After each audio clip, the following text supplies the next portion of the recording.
ইসরায়েলকে ঠেকাতে ইসলামিক সামরিক জোট গঠনের প্রস্তাব এসেছে। ইসলামিক সামরিক জোট গঠনের আহ্বান জানিয়েছেন ইরাকের প্রধানমন্ত্রী মোহাম্মদ সিয়া আল সুদানি।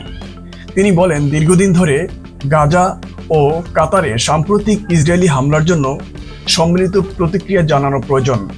সংবাদ মাধ্যম আল জাজিরাকে দেওয়া এক সাক্ষাৎকারে তিনি এসব কথা বলেন। সুদানি বলেন, কাতারে ইসরায়েলি হামলা আন্তর্জাতিক আইনের ভয়াবহ লঙ্ঘন। তার মতে, ইসরায়েলের কর্মকাণ্ড পুরো অঞ্চলের নিরাপত্তার জন্য হুমকি স্বরূপ। মুসলিম দেশগুলো আত্মরক্ষার জন্য একটি যৌথ নিরাপত্তা বাহিনী গঠন করতে পারবে না, এর কোনো কারণ নেই। আরব ও ইসলামিক দেশগুলোকে একটি ব্যাপক রাজনৈতিক, নিরাপত্তা ও অর্থনৈতিক অংশীদারিত্ব গড়ে তোলার প্রয়োজন। কাতারের উপর ইসরায়েলের হামলার ফলে সৃষ্ট বিপর্যয় মোকাবেলায় সোমবার জরুরি শীর্ষ সম্মেলনের প্রস্তুতি নিতে রোববার দোহায় আরব ও ইসলামিক পররাষ্ট্রমন্ত্রীদের বৈঠকের সময় তিনি এসব কথা বলেন। এদিকে ইসরায়েলিরাই নেতানিয়াহুকে শান্তির পথে বাধা বলে মনে করছেন। হামাসের হাতে এখনও জিম্মি ইসরায়েলিদের পরিবারগুলো বলছে, তাদের স্বজনদের মুক্তি ও গাজা যুদ্ধ বন্ধে শান্তি চুক্তির পথে মূল বাধা প্রধানমন্ত্রী নেতানিয়াহু নিজেই।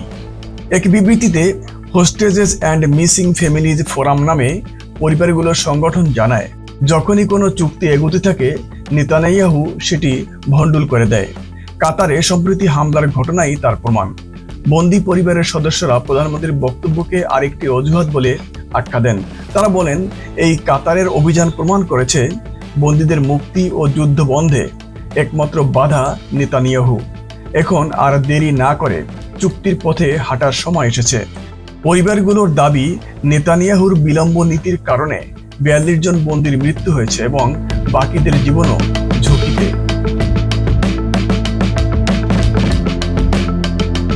অন্যদিকে কাতারের রাজধানী দোহায় ইসরায়েলি হামলার ঘটনায় ইসরায়েলকে যুক্তরাষ্ট্র কোনো কিছু না বললেও কাতারকে যুক্তরাষ্ট্র সতর্ক করে বলেছে, কাতারকে রাজনৈতিকভাবে আরও সতর্ক থাকতে হবে এবং ইসরায়েলকেও হামলার ক্ষেত্রে সাবধান হতে হবে।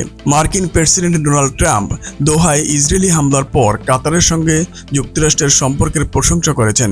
তিনি উপসাগরীয় দেশকে মহান মিত্র আখ্যা দিয়ে বলেন, কাতারকে তাদের অবস্থানের কারণে কিছুটা রাজনৈতিকভাবে সতর্ক থাকতে হবে।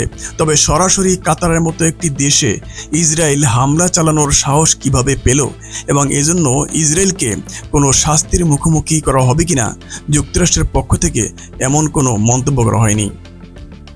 রোববার নিউ জার্সির মরিস টাউন থেকে হোয়াইট হাউসে ফেরার পথে সাংবাদিকদের যুক্তরাষ্ট্রের প্রেসিডেন্ট বলেন, কাতার আমাদের বড় মিত্র। তারা ভৌগোলিকভাবে সবকিছুর কেন্দ্রবিন্দুতে থাকায় খুব কঠিন পরিস্থিতির মধ্যে দিয়ে যাচ্ছে, তাই তাদের শব্দ চয়নেও কিছুটা রাজনৈতিকভাবে সতর্ক থাকতে হয়। তবে কাতার বলছে, তাদেরকে সতর্ক করা হয়েছিল কেবল তখনই যখন হামলা চলছিল। সেই সময় হামাস নেতারা গাজায় যুদ্ধ শেষ করতে যুক্তরাষ্ট্রের দেওয়া নতুন প্রস্তাব নিয়ে আলোচনা করছিল। এদিকে গাজায় থামছে না ইসরায়েলি আগ্রাসন। একদিনে নিহত হয়েছে আরও 53 ফিলিস্তিনি। গাজা সিটিতে ইসরায়েলি হামলায় 16টি ভবন ধ্বংস হয়ে গেছে, যার মধ্যে 3টি আবাসিক টাওয়ারও রয়েছে। ইসরায়েল গাজা সিটির নিয়ন্ত্রণ নেওয়ার জন্য তাদের অভিযান জোরদার করেছে, যার ফলে হাজার হাজার মানুষ আবারও গৃহহীন হয়ে পড়েছে।